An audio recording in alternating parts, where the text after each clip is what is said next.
राधे राधे प्यारे भक्तों, जब हमारे जीवन में चारों तरफ से परेशानियां आने लगती हैं, एक के बाद एक संकट हमारे दरवाजे पर दस्तक देते हैं, तो हमारा यह चंचल मन विचलित हो जाता है।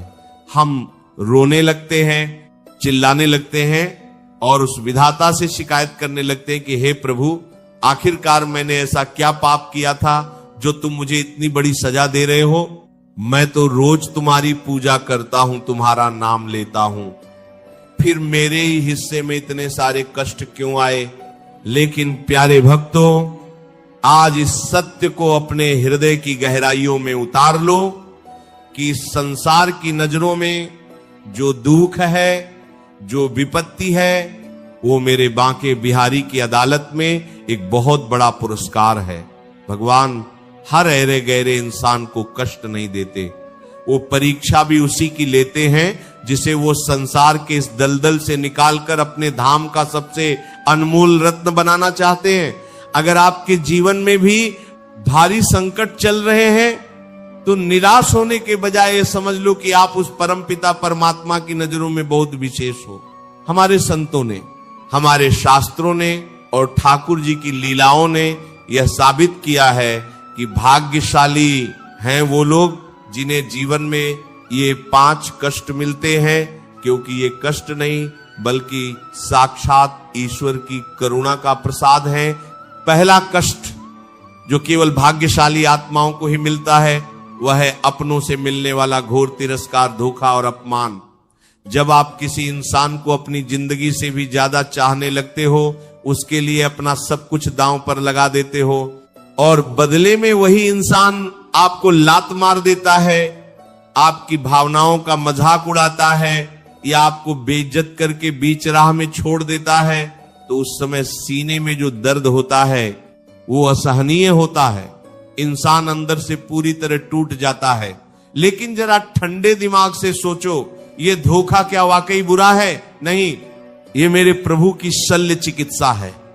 भगवान जानते हैं कि इस जीव ने संसार के एक नश्वर हाड़ मांस के पुतले से दिल लगा लिया है जो इसे कभी सच्ची खुशी नहीं दे सकता। इसीलिए भगवान उस झूठे रिश्ते के स्तंभ को हिला देते हैं, वो आपको उस इंसान के हाथों ही अपमानित करवाते हैं ताकि आपका मोह भंग हो सके। जब तक वो इंसान आपको लात नहीं मारेगा तब तक आप भगवान के मंदिर की तरफ कदम कैसे बढ़ाओगे? जब तक संसार आपको दुत्कारेगा नहीं तब तक आप उस अविनाशी श्याम सुंदर की बाहों में कैसे समाओगे? इसलिए जब कोई आपका दिल दुखाए तो समझ लेना कि भगवान आपको जगा रहे हैं कि उठ मेरे बच्चे, इस स्वार्थी दुनिया में तेरा कोई नहीं है, तेरी असली जगह मेरे श्री चरण है। दूसरा कष्ट जो ईश्वर के प्रियजनों को मिलता है वह है ईमानदारी और धर्म के मार्ग पर चलने के बाद भी बार बार असफलता का मिलना और आर्थिक तंगी से घिर जाना। कई बार ऐसा होता है कि एक दुष्ट इंसान जो झूठ बोलता है, बेईमानी करता है, वो बड़ी गाड़ियों में घूम रहा होता है, ऐशो आराम की जिंदगी जी रहा होता है, और दूसरी तरफ एक सच्चा भक्त जो किसी का बुरा नहीं सोचता, निरंतर नाम जप करता है, वो पाई के लिए मोहताज हो जाता है। उसके काम बनते बनते बिगड़ जाते हैं। दुनिया कहती है कि देखो ये कितना बड़ा भगत बनता था, आज दाने को तरस रहा है। मेरे भाई, मेरी बहन, यह दरिद्रता या यह असफलता भगवान की सजा नहीं है, बल्कि यह आपके भीतर के सबसे भयंकर राक्षस को मारने की दवा है, जिसका नाम है अहंकार। धन और सफलता इंसान के दिमाग में ऐसा नशा पैदा कर देती है कि वो खुद को ही भगवान समझने लगता है, वो दूसरों को कीड़ा मकोड़ा समझने लगता है। भगवान अपने भक्त को इस विनाशकारी घमंड से बचाना चाहते हैं। वो उसे गरीब रख सकते हैं लेकिन उसे कभी अपने से दूर नहीं होने देते। सुदामा जी के पास पहनने को कपड़े नहीं थे, रहने को झोपड़ी नहीं थी, लेकिन उनके पास जो धन था वो त्रिलोकी के राजा के पास भी नहीं था, और वो धन था कृष्ण की अटूट भक्ति। जब आपके पास धन नहीं होता तो आपका अहंकार शून्य हो जाता है, आप विनम्र हो जाते हैं, और उस दीनता में जब आप पुकारते हैं तो साक्षात द्वारिकाधीश को नंगे पैर दौड़कर आना पड़ता है। तीसरा कष्ट जो भाग्यशाली जीवों के हिस्से में आता है वह है शारीरिक रोग, बीमारी या कोई ऐसी लाचारी जो शरीर को तोड़कर रख दे। हम इस मिट्टी के शरीर की सुंदरता पर, इसकी ताकत पर कितना घमंड करते हैं। शीशे के सामने खड़े होकर घंटों खुद को निहारते हैं और सोचते हैं कि हमसे सुंदर, हमसे बलवान तो कोई है ही नहीं। हम भूल जाते हैं कि यह शरीर एक न एक दिन बूढ़ा होगा, बीमारियों का घर बनेगा और अंत में श्मशान की आग में जलकर राख हो जाएगा। जब भगवान अपने किसी भक्त पर विशेष कृपा करते हैं तो वो उसे कोई ऐसा शारीरिक कष्ट दे देते हैं जिससे उसका देह, अभिमान पूरी तरह नष्ट हो जाता है। जब इंसान अस्पताल के बिस्तर पर पड़ा होता है, जब उसे समझ आता है कि उसकी करोड़ों की दौलत, उसके ऊंचे पद और उसके सगे संबंधी भी उसकी इस शारीरिक पीड़ा को एक सेकंड के लिए भी कम नहीं कर सकते, तब उसकी आंखें खुलती हैं।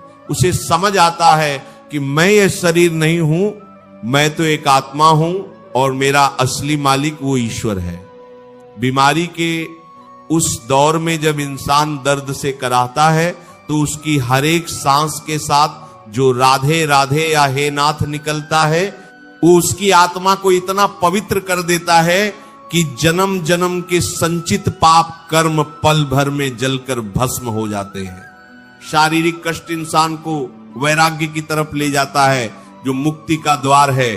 चौथा कष्ट जो भगवान के प्यारों को भुगतना पड़ता है वह है नितांत अकेलापन और दुनिया का उन्हें गलत समझना।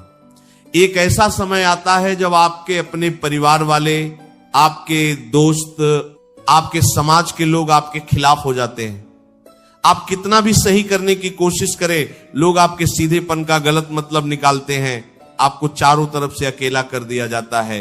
आप महफिल में बैठे हो तब भी खुद को तन्हा पाते हो। भक्तों, इस अकेलेपन को कोई आम इंसान बर्दाश्त नहीं कर सकता, वो डिप्रेशन में चला जाएगा। लेकिन एक भक्त के लिए यह अकेलापन साक्षात वरदान है। भगवान आपको दुनिया की इस व्यर्थ की बकवास, राजनीति, ईर्ष्या और चुगली से दूर करना चाहते हैं। वो आपको एकांत देना चाहते हैं ताकि आप उनके साथ समय बिता सकें। जब तक आपके आसपास लोगों का मेला रहेगा आप कभी अंतर्मुखी नहीं हो पाएंगे। आप हमेशा दूसरों को खुश करने में, दूसरों की बातें सुनने में अपना कीमती समय बर्बाद करते रहेंगे। इसलिए भगवान आपके चारों तरफ एक ऐसी अदृश्य दीवार खड़ी कर देते हैं कि दुनिया आपसे अपने आप दूर हो जाती। इस एकांत में जब आप बैठते हैं, अपने कमरों को बंद करके आंसुओं से अपने ठाकुर जी के चरणों को धोते हैं, तब जो आनंद प्रकट होता है उसकी तुलना ब्रह्मांड के किसी सुख से नहीं की जा सकती। इसी अकेलेपन में तो मीराबाई ने गिरधर को पाया था। इसी अकेलेपन में संतों ने परमात्मा का साक्षात्कार किया था। पांचवा और सबसे आखिरी कष्ट, जो सबसे गहरा और सबसे मीठा कष्ट है, वह है मन की व्याकुलता, भीतर की छटपटाहट और ईश्वर के लिए विरह की अग्नि में जलना। जब संसार की कोई भी वस्तु आपको सुख नहीं देती, आपके पास सब कुछ है, अच्छा घर है, गाड़ी है, परिवार है, पैसा है, लेकिन फिर भी आपके दिल में एक अजीब सा खालीपन रहता है। आपको इस संसार के भोग विलास जहर जैसे लगने लगते हैं। मन हर समय रोने को करता है। एक तड़प पैदा होती है कि हे प्रभु, मैं कहां फंसा हुआ हूं, तुम मुझे कब मिलोगे? मेरी यह जिंदगी बिना तुम्हारे व्यर्थ जा रही है। इस कष्ट को विरह का कष्ट कहते हैं। यह कष्ट हर किसी को नसीब नहीं होता। यह उस परम प्रेम की अवस्था है जहां जीव और ब्रह्म का मिलन होने वाला होता है। जैसे एक नदी जब तक समुद्र में मिल नहीं जाती तब तक वो पहाड़ों से टकराती है, पत्थरों को चीरती है, व्याकुल होकर दौड़ती रहती है। ठीक उसी तरह जब आत्मा अपने परमात्मा से मिलने के लिए व्याकुल होती है तो यह संसार उसे एक कारागार की तरह लगने लगता है। ये छटपटाहट आपके सभी बचे कुचे कर्मों के बंधनों को काट देती है और आपको सीधा गोलोक धाम की प्राप्ति करवाती है। प्यारे भक्तों, इन कष्टों के रहस्य को जो जान लेता है वो संकट के समय विलाप नहीं करता बल्कि आनंद में झूम उठता है। सोचो, जब सोने को तपाया जाता है तो वो नष्ट होने के लिए नहीं बल्कि कुंदन बनने के लिए तपता है। ठीक उसी प्रकार जब प्रभु आपको इन 5 कष्टों की भट्टी में डालते हैं तो वो आपके जन्म जन्मांतर के प्रारब्ध के पापों का अंत कर रहे होते हैं।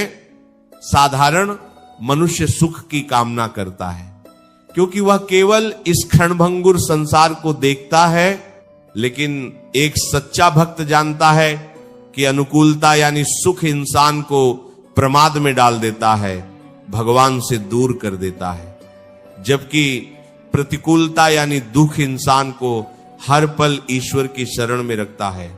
जब जीवन में हर तरफ अंधेरा हो, जब कोई सहारा न बचे, तब समझ लेना कि अब साक्षात कन्हैया का प्रकाश आपके जीवन में उतरने वाला है। इन कष्टों को अपनी प्रगति का साधन बनाओ, इनसे भागो मत, बल्कि ठाकुर जी की मर्जी मानकर इन्हें सहर्ष स्वीकार कर लो।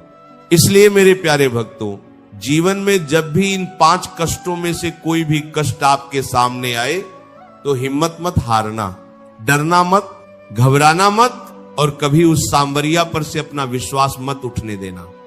एक छोटा बच्चा जब डॉक्टर के पास जाता है और डॉक्टर उसे सुई लगाता है तो बच्चा अपनी मां को कसकर पकड़ लेता है, वो रोता है, लेकिन मां डॉक्टर को मना नहीं करती। क्यों?